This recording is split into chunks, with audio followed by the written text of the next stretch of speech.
I get me the sound. Hello, hello.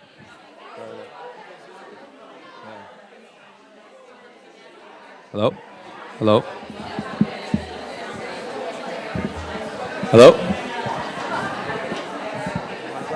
No, that's good. That's good. Thank you. I don't want to scream.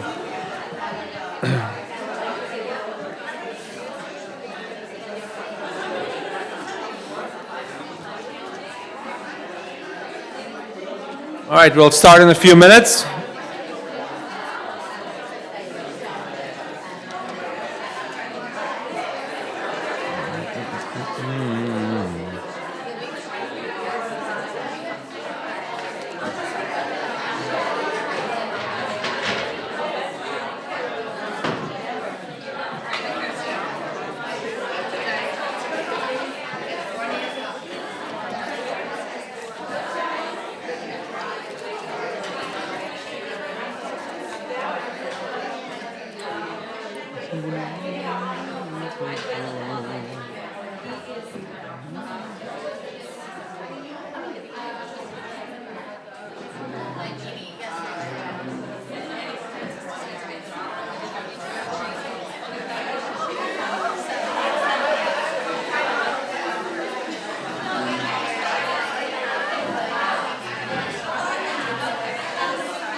Okay, good morning. Good morning.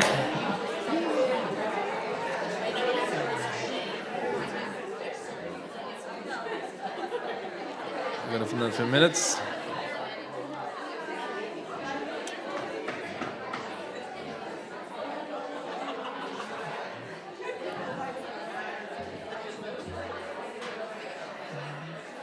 All right, good morning.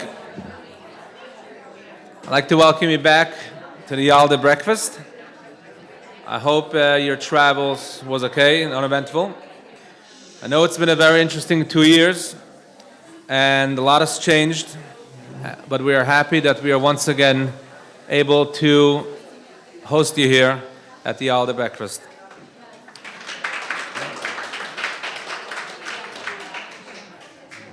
We are limited in time because of all the other programs that are going on, the Achana for the oil. So we're going to try to get this moving along. As we were preparing for the breakfast, a thought occurred to me, and I'd like to share it with you. Just a couple of weeks ago, we were reading about Yaakov Avinu, quite a few weeks ago. Yaakov Avinu was about to face his brother. It says, Chazal say that he prepared himself. Hiskin atzmoi, he prepared himself. And hiskin comes from the word takana. He had to fix something and prepare himself with three things, three tactics. One of them was a doidan, was a gift, and was a tefillah davening, and the last one was milchama, davening for the best outcome, and if that doesn't work, milchama.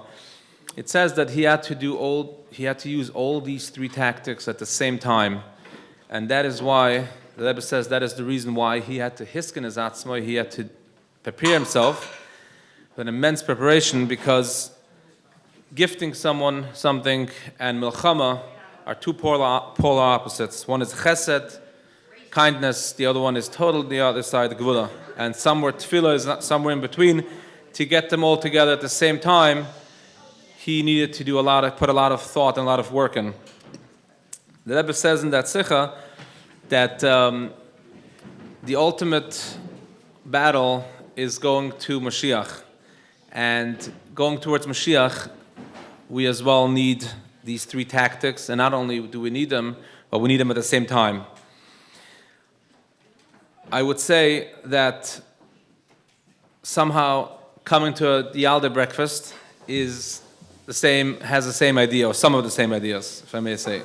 It says in Chazal, in the Gemara, that Ein ben David ba, at sheyichle neshamis min haguf.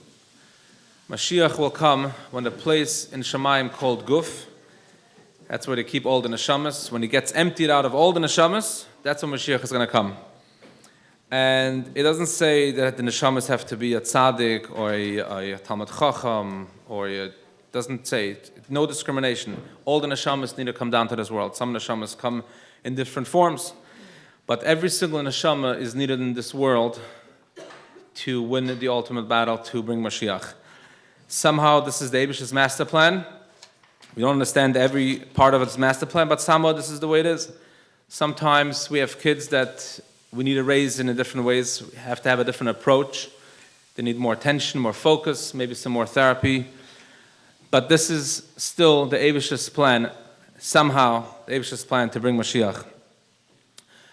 So we thought doing a breakfast gives you the three tactics to go toward, first to do that plan, to help the Eibishter with the plan of bringing us closer to Mashiach, but also helping out with the kids. The Rebbe called our kids, the Rebbe called the generals to a parent by dollars or something. The Rebbe called these kids our generals. So these kids are going to lead us out of Golus. So what are the three parts? How do they relate to us into the breakfast? I think the Daidan part, the gift part, just for you being here, this is a gift for yourself, to yourselves. Coming here and sharing, I think that is a huge, just sitting here and relaxing. And as someone told me today, Yaldei has the best breakfast by the Kinus, so that is...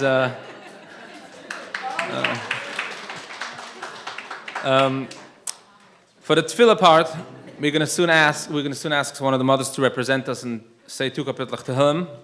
As well, we have a pan outside. If you haven't had a chance to sign the pan that will be taken to the oil, this is a separate pan of the Kinus. This is a pan for Yaldei mothers. It's outside on the front desk, the table out front. Please sign it, and someone will take it to the oil in the next couple of days. As for the Milchama part, when you go out of war, it says in the Maimonim, especially coming out from Yud Shvat, that sometimes you need something called Tachsisei Milchama, which is strategies of war. Now, to strategize, you need to have a meeting, a lot of people, figure out what to do. I think what better strategy can there be sitting together in one room later on after Rabbi Brickman, where we all get to meet each other and share, find resources. I'll tell you that at the Kinus Shluchei, I was by the oil, and a Shluchei comes over to me and tells me, I want to tell you something. I just came out of the oil, and we just got a solution to something we've been working on for a couple of years. I'm not going to go into details, but basically, they needed to get something done, and it just wasn't working. They were trying to do it alone. It just wasn't working. And they came to a Yaldei retreat, and in frustration, they shared it, and they shared the situation. And someone pointed out, you need to go to this and this hospital, meet this and this doctor, and I'm telling you, give it a few months, the thing will be resolved. And so it was. They ended up getting an appointment. It took time, everything, but they got the thing resolved. So sharing these things, this is the best part. This is the best way to have Tachsis al-Milchama, the best way of strategizing towards a plan to bring Mashiach. So before we go to that part, and before we go to Rabbi Brickman, we're going to ask one of the mothers to come up and say two kapitlach tehillim. The Gemara says, Eimosai eis latzen, when is an auspicious time? When multitudes gather and they daven, it creates an eis latzen with the Eibishter, and we can ask for whatever we need. So we're going to ask the Eibishter that he should take us out of Golus, number one. Number two, he should give us the koiches to ourselves, to our spouses, to our children, so that we should be able to continue raising our children and raising the entire family. we should have the koiches and the ability just to continue moving on. And we should only have good and healthy news to share from now on. Mrs. Esther Greenberg. We're going to say Kapitel, the Rebbe's Kapitel and the Rebbe's Kapitel.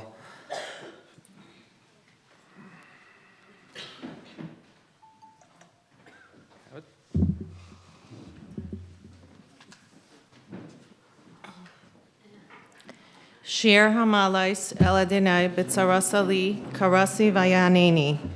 Adonai Hatzila Nafshi Misvah Sheker Milashain Ramia.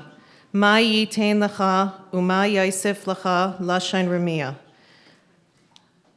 Chitze Gibar Shinunim Im Gachalei Resamim. Ayali Ki Garti Meshach Shachanti Im Ale Kedar. Rabba Shachna La nafshi im saine shalom. Ani shalom b'chiyadaber hema lamalchama. Shir lamalais esa einai el heharim. Me'ayin yavai Ezri me'im Adonai aise shamayim va'aretz. Al yitain lamait raglecha al yanum shemrecha. Hine la yanum v'la yishan shemer Yisrael. Adonai shemrecha Adonai tzilcha al yad yaminecha. Yaimam Hashemesh la yakeka v'yareach balayla. Adonai yishmarcha mikol ra yishmar es nafshecha. Adonai yishmar tzeischa v'yacha me'ata v'yad olam. Thank you, Shluchei, and thank you, Yaldei, for all you do for us. You're welcome.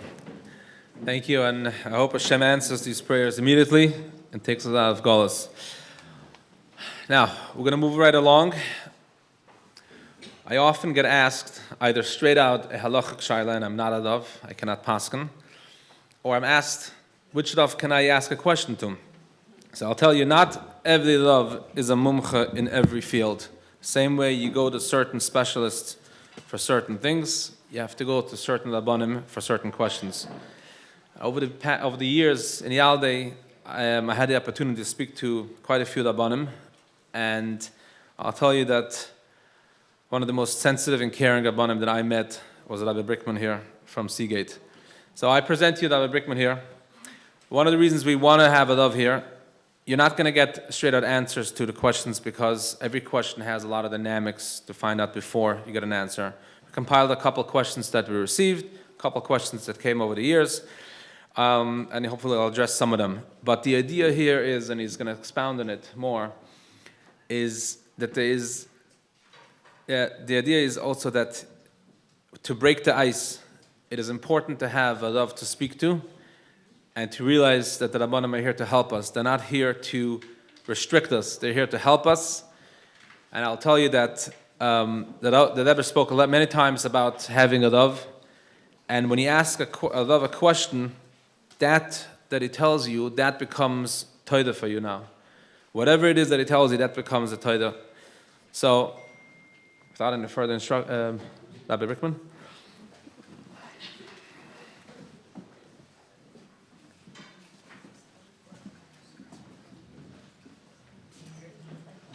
Good morning. I think it's still morning, yeah? Okay. Thank you, Rabbi. And let's make sure this is off.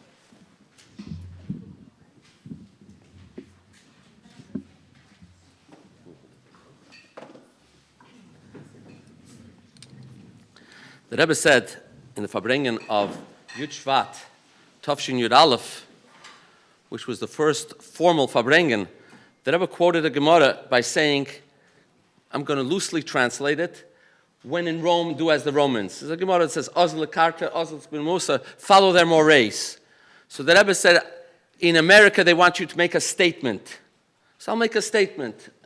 That's the way the Rebbe put it, and said something. And really, that was the Rebbe's statement that we're going to Mashiach. So therefore, in America, many times when you speak somewhere, they want you to make a disclaimer. So I want to make a disclaimer by telling you a little story. The story is as follows. That there was a group of Jewish therapists who got together, and one of the things that they were doing was they were doing a study on what's called Holocaust and Holocaust survivors. And they were interviewing many, many people, and getting their, the way they deal with it, and so on and so forth. There was one woman who refused to cooperate. No matter what they said to her, she says, nah, it wasn't that bad. It's okay, it's fine, I was all right. Don't worry, don't make such a big deal of it. And this went on for months. No matter who interviewed her, nothing happened. Finally, there was one new therapist who came on, a young woman who just graduated, and this therapist said to her, with an introduction, she said, I want to let you know, I, being born in America, being the age that I am, I could never really understand what you went through. And that opened the dam. She says, finally someone really understands what's going on. And there she opened up and started to speak about everything. So my disclaimer is, whatever I say, first of all, I am not sitting here. I'm not in your families. So I could sympathize, but I cannot feel what you feel, as they say in Yiddish, azater fühlt dich kein Hungriger. You cannot feel, although you know, but you cannot feel what the pain of hunger. So your pain really, I cannot feel. Your struggles, rather. I don't want to say your pain. Your struggles, I cannot feel. Your challenges, your questions, I cannot feel. But I want you to know that I get numerous phone calls, and whenever I get a phone call, I will not, my sleep is never the same until this issue is resolved. If it takes a day or two, whatever it is, I will not rest until the issue is resolved.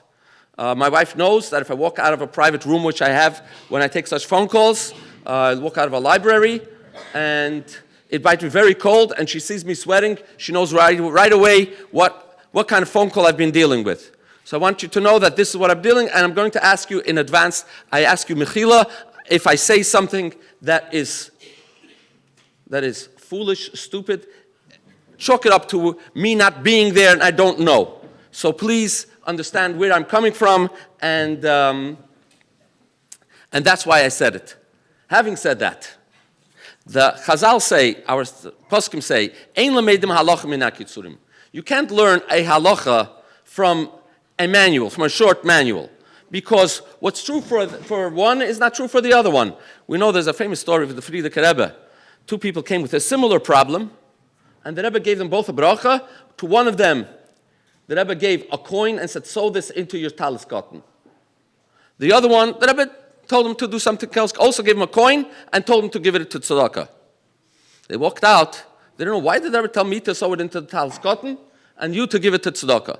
Until they realized the one who the Rebbe told to sew it into the talis cotton was because he never wore a talis cotton. Because the Rebbe knew that, and the Rebbe told him if he sews it in, the Rebbe knew he's going to start wearing a talis cotton. So what's true for one family could be a similar shaila, could be a similar situation, will be totally opposite for the other ones. A number of years ago, and unfortunately has been done more than that, Vad Rabban Lubavitch made what's called Yimei Iyun, some days for Yungalite on Shluchos to go out and to spend a few days on certain halachic topics. The best part, Rabbi, you said the best part is the breakfast. The best part was lunch, and one more thing. Well, one more thing. The trip to the oil. Why do I say so? Why do I say so? Because when the Rabbanim were standing there and giving a talk, a lecture, they don't know who's sitting there. But on the bus to the oil or during lunch, they could hear that what's going on in your specific communities. So when someone calls up and says, later on, I have a shaila, it's not just, I have a shaila, can I give a kohen who's married to a non-Jew, unfortunately? Can I give him kohen? It's not just kohen. He also found out that this shlichus, this particular individual who's the kohen, is the chairman of the board of his community. He also found out many different things about the shlichim that he can now understand what's going on, so he should be able to better answer the question. So you cannot compare. There were a number of questions that came in. I'm looking at it. They are so specifically tailored. What will be an answer for one shliach and shlucha will not be this answer for the same situation for a different shliach and shlucha. Throwing out an example. One shliach and shlucha live in a place where one child might be the 10th, And the question is, can we count him to the minyan? And the other shluch, and it will be one answer. The other shluch has a big community. It's not necessarily, you can wait another 5 minutes and the 10th person will come in. So it's a different answer for different situations.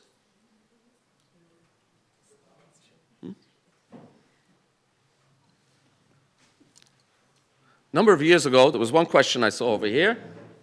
A number of years ago, I was learning in 770. I wasn't married yet. And I don't know how many of you have children over here, have children who are of marriageable age, especially if they're boys. If you ask him if he's ready for a shidduch, the answer is going to be absolutely not. Doesn't matter if he's 27, 26, 25, the answer is going to be absolutely not. So when we were in yeshiva, that's when Doyer Yesharim came up. And there was a day when everybody was to go to a certain place to give some blood. And I remember myself, what? That's only for the guys who want to get married. Leave us alone, please. Leave us alone. And I want to tell you that I know two of my friends who had a baby with a certain genetic mutation. Both had a Tay-Sachs baby, and both didn't take the test on that day. And here I noticed that there was a question, what do? We know that we're both carriers of a certain genetic disease, certain genetic mutation. Can we do something about it? I'm a little familiar with this topic, so I'll address that first.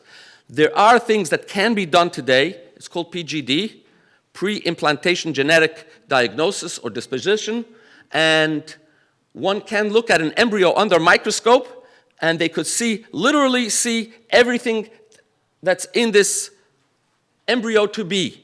What color hair, what color eyes, what is every genetic, everything can be seen. Whether or not that's mutar. Wow, it's true, because the challenge in halacha is that people are walking into laboratories today and asking for designer babies. I want red hair, green eyes, tall, so they can swim well, big arms. This is what's going on. I'm not talking about in our circles, but this is what's going on. And in halacha, there is some room for it sometimes, and there is some room for it, and sometimes it's a problem. So definitely ask a question. There was a story that was told by there was a person who lived in a village in the old shtetl.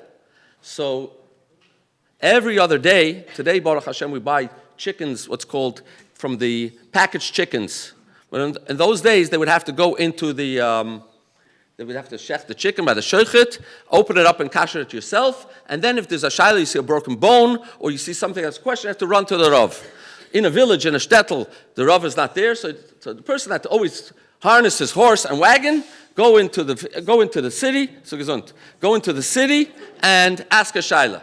And it was a hassle every time. One time he comes back from the city, from the bigger town, and he tells his wife, "Oh, I'm a chaya. No more going to the city. Everything is resolved." What did he hear? We read it 2 weeks ago. He read it that that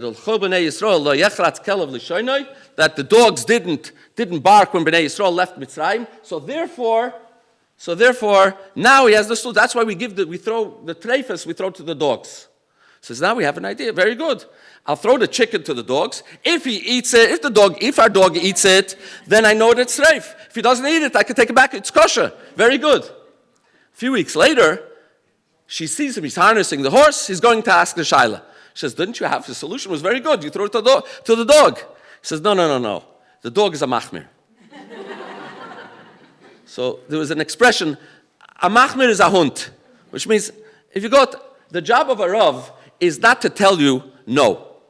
The job of the Rav is to find a way to figure out the solution, how and what you could come to a solution for your specific challenge. So therefore, I would encourage you as much as possible. I don't know who your specific Rav is, but whoever it is, and as Rabbi Sholi said, make sure to that he or she, in our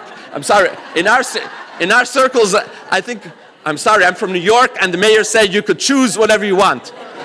So you could be whatever you want. So in our circles, I believe it's still going to be a he. You make sure that it is a Rav that understands your specific situation, or at least knows how to research it, or has some specialist on his speed dial or in his favorites list that he could research it and discuss it with it. I'll give you an example. I had an end-of-life issue not long ago. And Balabas calls me up. My father's in the ICU. They want to disconnect the life support machine. Can you take care of it? I said, I'll be over there in 10 minutes. I was on the highway, made a detour. I come up to the ICU, and I say, just do me a favor, call the ICU and tell them that you're giving permission for them to talk to me. Because otherwise they won't give me any information. And I walk in, and I ask the doctor, so what's going on? And they have to disconnect immediately. To make a long story, I start to ask a few simple questions. So, did you treat him with Levophed? And if yes, how much? As soon as I asked a simple question that he saw, I'm asking more than just a layman. All of a sudden, wait a minute, let me pull the chart. Now he has to check it up. Turns around, he pulls the chart, he starts. To make a long story short, he went home, he was discharged from the ICU, he went home and lived for another 8 months. Right? At home, did well, actually, not just lived, but did well. So make sure that you have someone who knows just the questions to ask whomever it is, so that your questions can be answered properly. And hopefully, if you need a certain, I'm not saying that always can it be. We're still bound by what's called the Shulchan Aruch. And as I always tell my Balabatim, I want you to know, I don't make the laws, I only teach them. So if we're bound by the Shulchan Aruch, but if there's any way that certain things, I'm looking at this question, but that certain things can be done, I'm certain that the Rav will find you a way and tell you how it could be done. Another recurrent theme that I see here over and over is a question of, how do I explain this to my other children? I see it in one question, a few questions. How do I tell this to my other children? So I don't know your children, but I'm going to tell you something about your other children, and I think you're going to agree with me. Your children are not stupid, they're smart, actually. And they don't just have the question about the Yiddishkeit things. How come she or he comes home with a Halloween decoration? They see this in a lot of other things as well, that they are different. When I was 8 years old, I had a virus, a nasty virus. I was very nauseous. It was Friday night. Everyone went to shul. And my sister, who's only a couple of years older than me, was charged to be the babysitter. Okay. In the middle, there was one thing that helped me from the vomiting, which was ginger ale. I asked her for some ginger ale. Now, since she is very, very frum, she told me it's before Kiddush. Before Kiddush. Oh, thank you so much.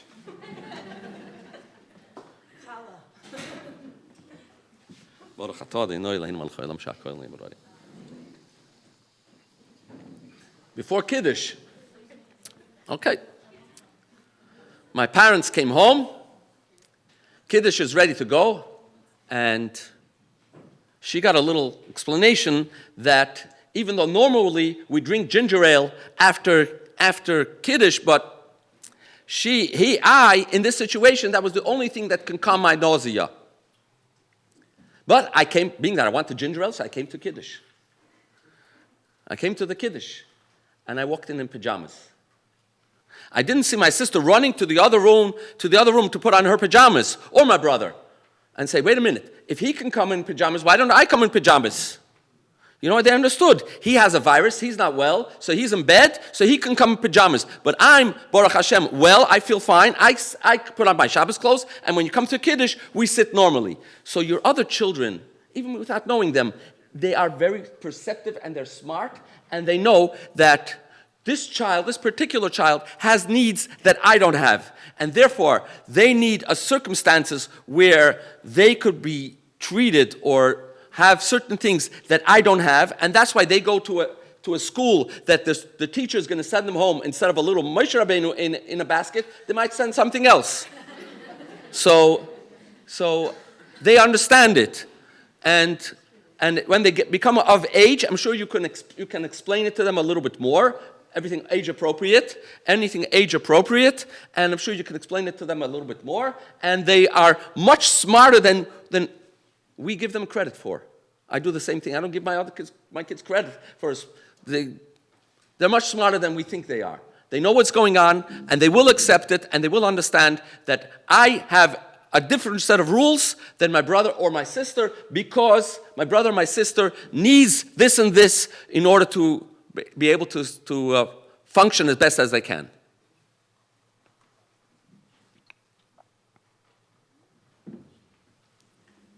There's another interesting question that I saw coming up, and I'm not giving the halachic answer, but I just want to touch upon, to give you an insight that you shouldn't be scared to call your Rav, because not everything that you think is a shaila is really a shaila. For example,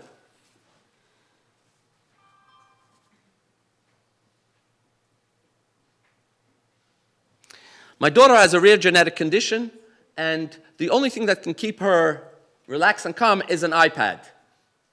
Are we allowed to let her watch it on Shabbos? So I'm saying this in the form of a question, not in the form of an answer. Huh? There's no Chilul Shabbos here. I'm not even talking about that this kid has special needs and therefore we're allowed to be Mechalel Shabbos. I'm trying to figure out, in a sense, many of the things are not even Chilul Shabbos. For example, I don't know if you have such people in your specific communities. I don't know if you have that, but some communities have more modern people who want to call themselves Orthodox, and they leave the television on Shabbos. They don't turn it on Shabbos because they're Orthodox, but they leave it on Shabbos so that when they come back from shul and they sit in the living room, they can watch television. I can watch their favorite show. Technically, they were not Mechalel Shabbos. It's called Uvdin Dechol. It's not Shabbos. There's many other prohibitions that might be that we won't do it and we won't teach it that way. But were they considered to be a Mechalel Shabbos? And therefore, Chas v'sholom, you take away the wine from the table because they're sitting at the table? No, we don't do that. They were not Mechalel Shabbos. They were not Mechalel Shabbos. So there are things that if you ask a shayla, and they will tell you that it's very easy for me to give you to tell you that you can do certain things. You don't have to, the way it says here, you don't have to hire a special goy to be there for the child for the 24 hours of Shabbos or the 72 hours when you have Rosh Hashanah and then Shabbos.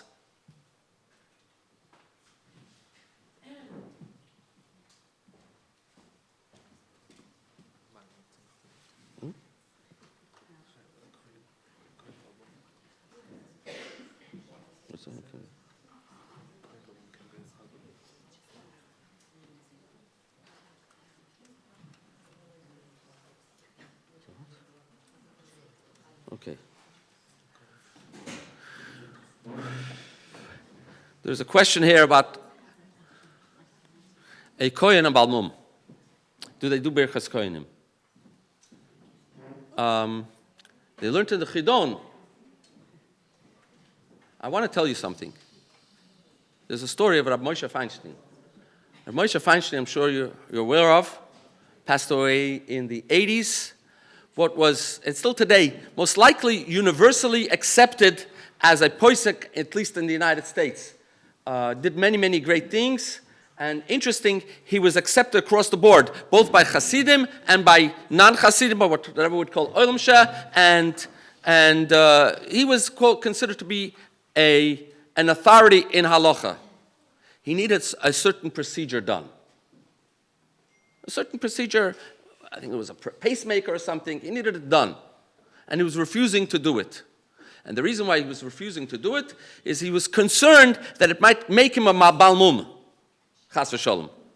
Now, therefore, he said, since Mashiach is coming, he wasn't a chassid, but he said, since Mashiach is coming, if there will be a Sanhedrin, they might call on my authority, being that I'm considered to be an authority here in America, they might call on my authority to join a Sanhedrin, whether it's the major Sanhedrin or the minor Sanhedrin, and therefore I would be invalidated to be part of the Sanhedrin. So I don't want to do it.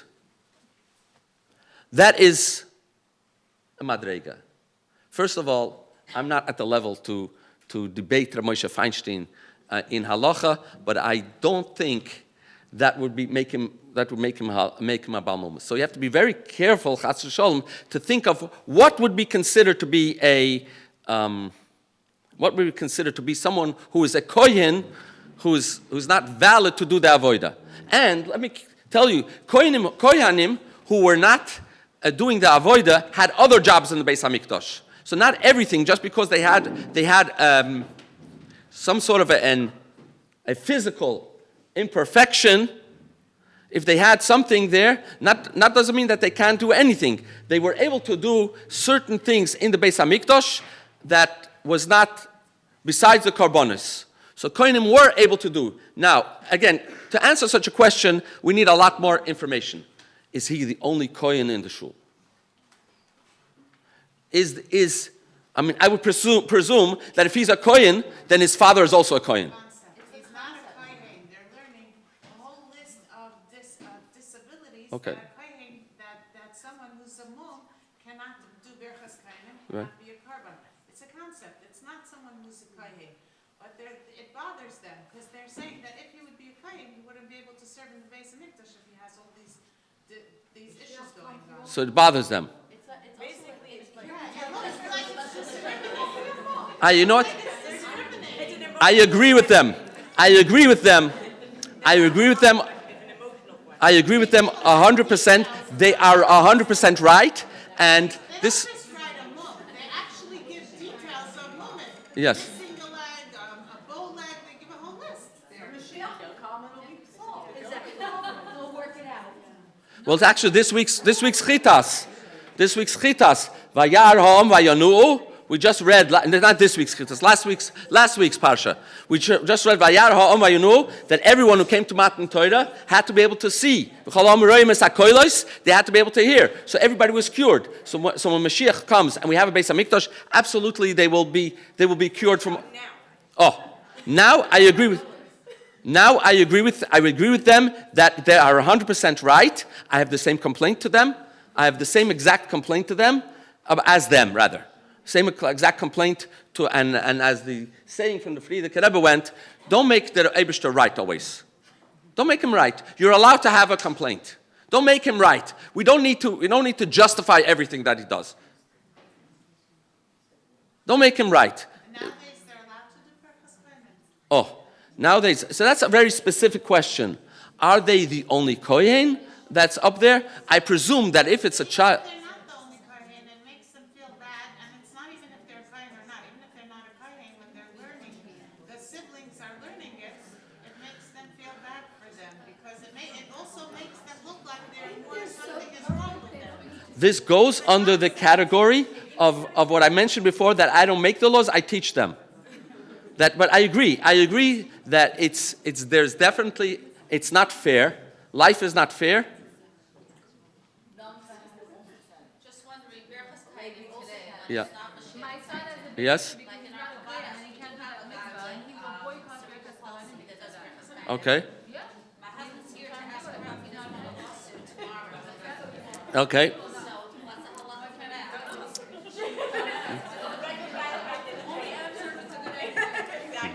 So you want me to answer on Zoom because your husband is worried about a lawsuit.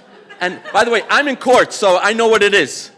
I was actually dragged into court, so I know what it is. I'm there already for a few years, and Really very liberal, so they lose their mind. It's like, whatever.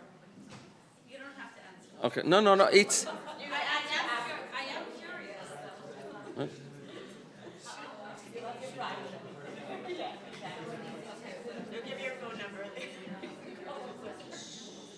We'd also need to know the dynamics of the community. Is he the only kohen? He's not the only kohen.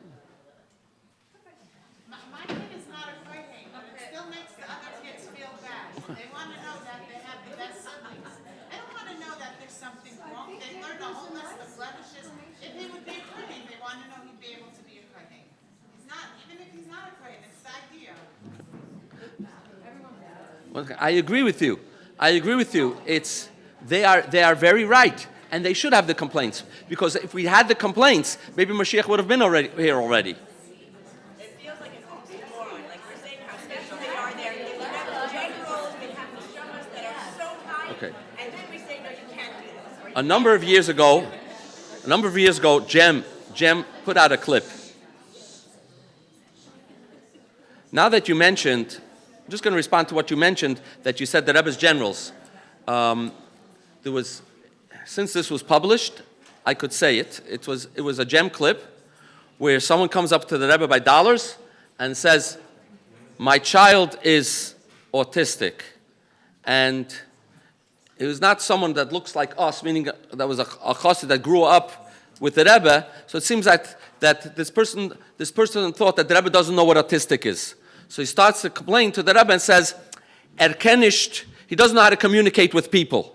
He has no connection. And the Rebbe looks at this person and says, mit Menschen kann nicht, aber mit Rebbeschen ja. And he says, but with people, with human beings, he's not looking at eye to eye. But with Rebbeinu Shalom, he does communicate.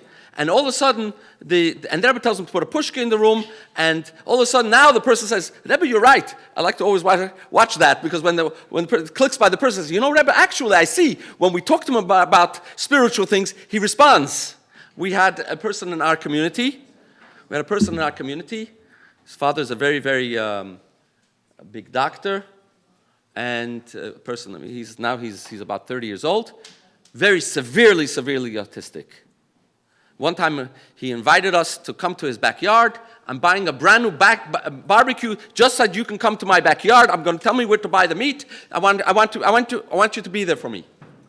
In the middle of this nice get together of the rabbis, the Rebbetzin with him, Nathan disappeared. Nathan is the son that he somehow managed to open the gate. He disappeared. Each and every one of us took a different side direction. We all went to find Nathan. Everyone except the father. Father was sitting there very calm. He looks at me, he says, go to the shul. Go to the shul. I found him on the steps of the shul. He was very calm. He said, go to the shul. I said to him, Josh, how did you know he was by the shul? He says, because whenever I pass by with him, I see he pulls towards the shul. He says, I can't explain that. I don't know what it is, but I see he always wants to run to the shul. By the way, the father is not Shemer Torah at all. He has nothing in the house. They had nothing, no Torah mitzvahs in the house, at least openly. And this child says he always pulls towards the shul, like we talk about when Rivka was walking by the base Shem Va'eva, she felt Yaakov running to go out. He says he always pulls towards the shul. He didn't run anywhere to find. He says, go to the shul, and I found him on the steps. That's where he was. So then, as if now I feel like that person. Oh, Rebbe, you're actually right. I'm sorry. I realized that you could be totally be born with a condition that you're totally not be able to communicate your emotional and mental ideas to human beings, but you have a desire and a run to communicate with Hashem. There's something there that's drawing him to this. And by the way, he never went. It's not that he usually comes Shabbos with his father to shul. He never went to shul. But when he passed by the shul, he would want to run to the shul.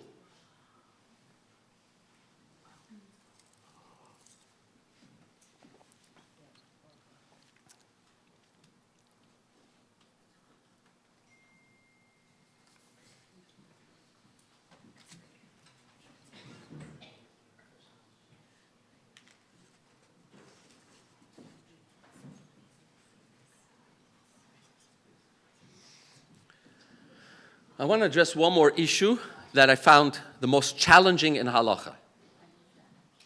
The most challenging in halacha I mentioned this last time, but that I was here. Was it 2 years ago, 3 years ago? And I find it that I was inspired because mostly this happens with the mothers more than the fathers. The question is, my son is 13. Should we get him tefillin? Does he need to put on tefillin? And I've received this question on the telephone a number of times. Why do I say it's the most challenging in halacha? Because if the answer is yes, then is he part of the minyan? So if you say yes, and if you say no, it's sort of like a paradox. So I don't know. So I want to share with you just this story because I think most mothers are dealing with this. This I heard from my father. My father, should we live and be well, used to go upstairs before he was married. There were always a few bochrim that were serving by the Rebbe's table. The Rebbe would eat upstairs. Upstairs means in the Frierdiker Rebbe's apartment until 1970, Tafshin Lamed, when the previous Rebbe passed away. The Rebbe would sit by that. She would make a table for Shabbos, for Yom Tov, and the Rebbe would eat there all Yom Tovim, Sukkot, Pesach, and they had a few bochrim who would serve at the table. And I always asked him, how did he get that position? It's a whole other story. I don't want. But one of the things that he told me was that he heard from the Frierdiker Rebbe's daughter, who told her something. She was complaining about something to him, that someone said to him someone said to her, my boys don't like when I'm affectionate, and I give them a kiss. So she said, what do you mean? I would put on the tefillin on my father every day, and when he finished, he would kiss my hands. She says, if the Rebbe could do that, then what is this boy is better than my father? So the question halach is whether or not you can make the knot. The knot, you should try to get the boy. If you're putting on tefillin on your son, try to get him to learn to tighten the knot a little bit, or put his hands on it. But if the rest of the tefillin, if you want to put it on, I'm telling you a real story. The Frierdiker Rebbe, what most people don't know is that besides the stroke that happened in the 1940s, the previous Rebbe suffered from MS, multiple sclerosis.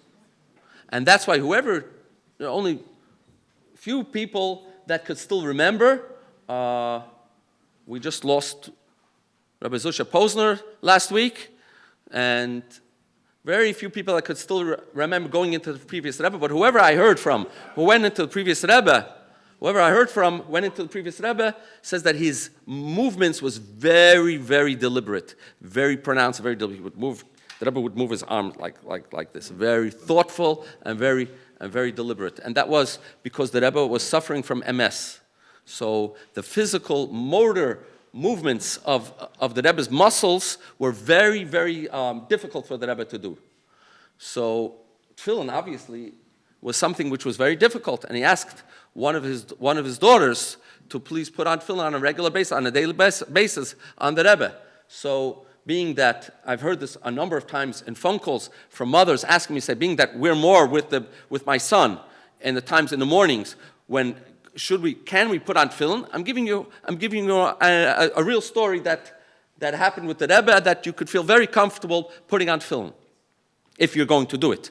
Certainly, you should ask a specific shaila in your case, but certainly, you should feel comfortable. When you say tightening, you mean when you pull it?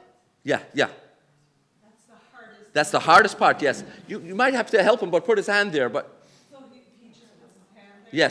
yes. I want to tell you another story.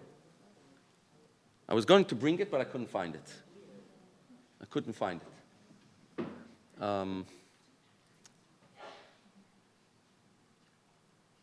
A year and a half ago, I went into surgery.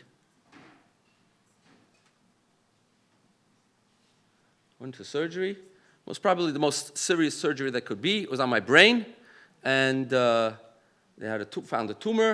It was cancer, and I had to get it removed. So I was done in North Carolina, spent a month and a half over there, and I had it removed. It was very serious. It was my first one, so it gave us a lot of aggravation, at least to my wife. Because she's the one who sent this message out, and that's why I want to share it with you. I came there, I saw the surgeon, and he's Jewish, and I said, Alan, did you put on tefillin today? And he said, no. So when was the last time you had an opportunity? He says, oh, I was a kid in Chicago, maybe I don't know, 60 years ago, or less, 50 something, almost. I think he's about 70 now, so it's about that many years ago. So I said, okay, bar mitzvah. Okay, so okay. I said, now I know why I'm here. Let me put on film with you. And he agreed. We put on film. My wife stopped the picture, and then she sent a message out to all the balabatim. She sent like this: Rabbi fulfilled his mission. Now I know why we came to North Carolina. Now we can go home. He put on film on Dr. Friedman. Now we can go home. And it made a tremendous impact. By the way, I did not go home. I did have the surgery. I did not go home. But the message was extremely powerful to balabatim. So what did I do? Why am I telling you this? This week, I knew I'm going to be here, so I called a shliach who I knew had a first-hand story with the Rebbe. And I verified it. I said to him, could you please share the story with me? I'll say his name because it's a first-hand story. You could call him, you can ask him this question. Rabbi Darren Senior from Connecticut told me that he had to be in the hospital with one of his children. At that time, a little bit before that, he had gotten a message from Rabbi Chodakov that he used to write a duch, a daily duch. Every day, what he accomplished on that day, what he did accomplish, what he didn't accomplish. So he would write a duch. Rabbi Chodakov told him, from now on, I want you to write not a daily duch, but an hourly duch. You should give an accounting each hour by the hour.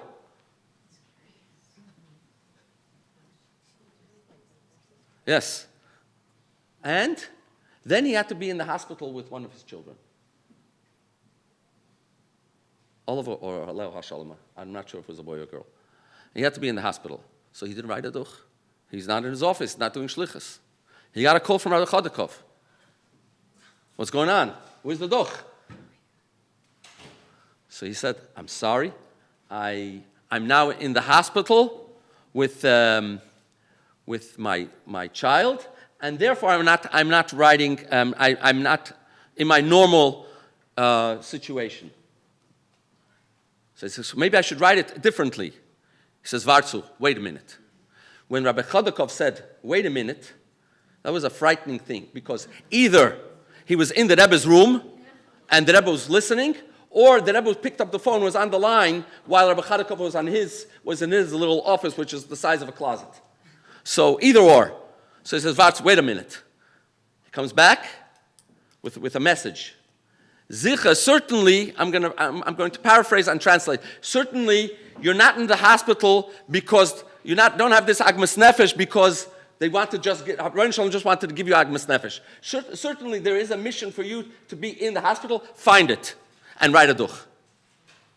So it was with this story in mind that when I was in the hospital that I did that with the doctor, that now I have a different kind of a mission, but this is what I did and why I did it and why am I sharing it, and that's why I called him now to verify it, to make sure that I can share it with you. By the way, I didn't tell him I'm sharing it with you, but since he said it in public originally when I heard it, so I think it's publicized enough that I can share it, and I want to tell you that I believe that, at least in my community, and my community in this sense, as I'm sure, as all of your communities, that the most powerful thing you can do for your community is not make programs, not make women's programs, is be yourself, is who you are. I've had balabatim came, I want to make a chuppah because I see your marriage. I want to do this and this because I see the way you raise your children. So they see the way you have your challenges and how you handle it, and that's the biggest thing you can do for them. So certainly that's what the Rebbe wanted, and he said to Rebbe, then you have a mission now, even though you are in the hospital 24 hours a day, you still have your mission, and write a duch each and every hour.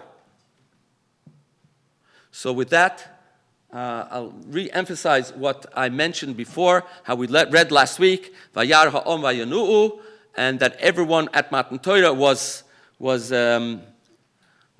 healed and cured, and there were no challenges. So I want to leave off with a bracha that we should, the way it also said in last week's Rashi, Ritzaynenu liros es malkeinu. We all wanted to hear directly from the Rebbeinu Shalom, and it's only a short moment that we're all going to march out of Golus, and with the generals, someone mentioned the generals, with the generals and with their staff, which is all of you, and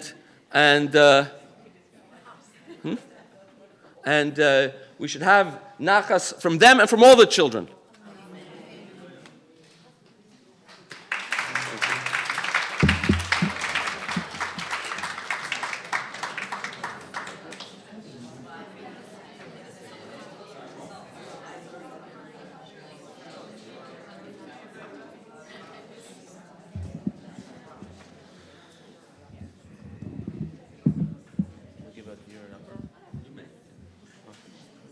I answer my telephones. If anybody does call, 24/6.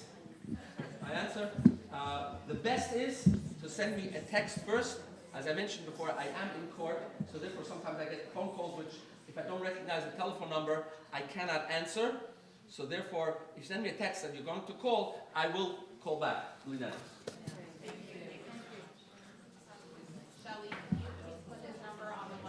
Yes, I was just going to say that. I am going to read out his number here. It told me I can share it with everyone as well. I'll put on the Yaldei WhatsApp, which is, by the way, another thing I wanted to mention here. We do have a WhatsApp group. Not everyone is on it because when we opened up, only those that wanted to go on it were added. But please do send me a message if you wanted to be added to the Yaldei WhatsApp group. Another thing that someone pointed out to me, the age of email have kindly phased out. This all WhatsApp and social media. I'm not very good with social media, I'll tell you that. But I guess we're going to start sending out all these updates and everything through WhatsApp. So if you want to just save Yaldei's main number, we have a WhatsApp on the main number 646-558-5800, 646-558-5800. Send us a message and you will be asked, if you want to be added to the WhatsApp group, that's one message. If you want to just be subscribed to the broadcast, we'll do that as well. But you need to save our number in order to get our broadcast. Rabbi Brickman's number is 347-524-3214, 347-524-3214. So besides Rabbi Brickman being in court, and I hope these issues get resolved really fast, and we know that the Rebbe will durchfinden. Rabbi Brickman also spends his time and volunteers for Hatzalah, so he's overall a Yidov that really understands, in my opinion and experience. So thank you very much, Rabbi Brickman. I wanted to just, if I can, add to the question that was asked here. There is a maimel of the Tzemach Tzedek that we have mentioned at a few retreats in the past, that the Tzemach Tzedek speaks exactly about a kohen balmum and explains in general what the job of children that have disabilities are in this world. And some of the points I mentioned, the Tzemach Tzedek works it a little differently in different ways, but what the job is. If you want, I can later on give you the link to that maimel. It's a very interesting maimel, but needs to be learned with a lot of attention, because if you look at it, it may look a little bit harsh, but the Tzemach Tzedek at the end has a huge point that every child has his mission in this world, and especially children with disabilities. They have probably the most important job in order to get Mashiach to come. All right, so now we're going to go further to the next part, which we spoke about, the Tachsisei Melchama, the strategies. Go ahead. Yes, ask me and I will post which mimer it is. Yeah. It's called, it's really called Kohen Balmum, if you can be Maktav Akalban. I don't remember the exact words, but it's in the Derech Mitzasecha. Okay. Before we go to the next part, because this will be the last thing, and I want to just have a moment here to thank, before we shut off the cameras, I want to just have a moment to thank everyone that's involved in making everything happen here at Yaldei. So first thing, we thank the Eibishter and the Rebbe that he gave us the schus to be here and to do this for you. The Eibishter should continue giving us the schus and the help, the koiches, to continue to do whatever we do. I want to mention here A very special person that has the Shluchim and Hashluchos at his heart. It's a huge, caring heart. I want to thank Rabbi Moshe Kotlarski, as vice chairman of Merkas, and the chairman of the Kinus, as well as his son, Rabbi Mendy Kotlarski, the executive director of Merkas 302. Their care and concern is unbelievable. They ask me many times what goes on. Sometimes I speak to them about things that are happening, and genuine care. The Moshe Yehuda ben Golda should have a complete refuah shlema and may be able to continue his work that he does for the Shluchim around the world. And here as well, thank the board of Yaldei, Shluchei Harebbe, and as well as my partner, David Leib Shor, who makes sure that we have what we need in order to do what we do. Mrs. Miriam Brothman is here, came from New Jersey. I want to thank her all the time. That she gives and gave on a phone and email to help families out. As well as across the ocean, Rabbi Eli and Mrs. Dina Wolf from Israel. They run our operations in Israel, and I know how much time they spend, so I want to thank them as well here. And lastly, I would like to especially thank Mrs. Esther Yarmush, right there. She came on first as a volunteer many years ago, then came on as an employee, and she has done many, many things over the 5 years that she has been with Yaldei. I know that no matter what small or big, any hour of the day, she was there, she got things done. So I want to thank you for that, and I want to thank you for everything that you do, and I want to wish you a lot of hatzlacha in the next stage in your life. We'll be missing you at Yaldei.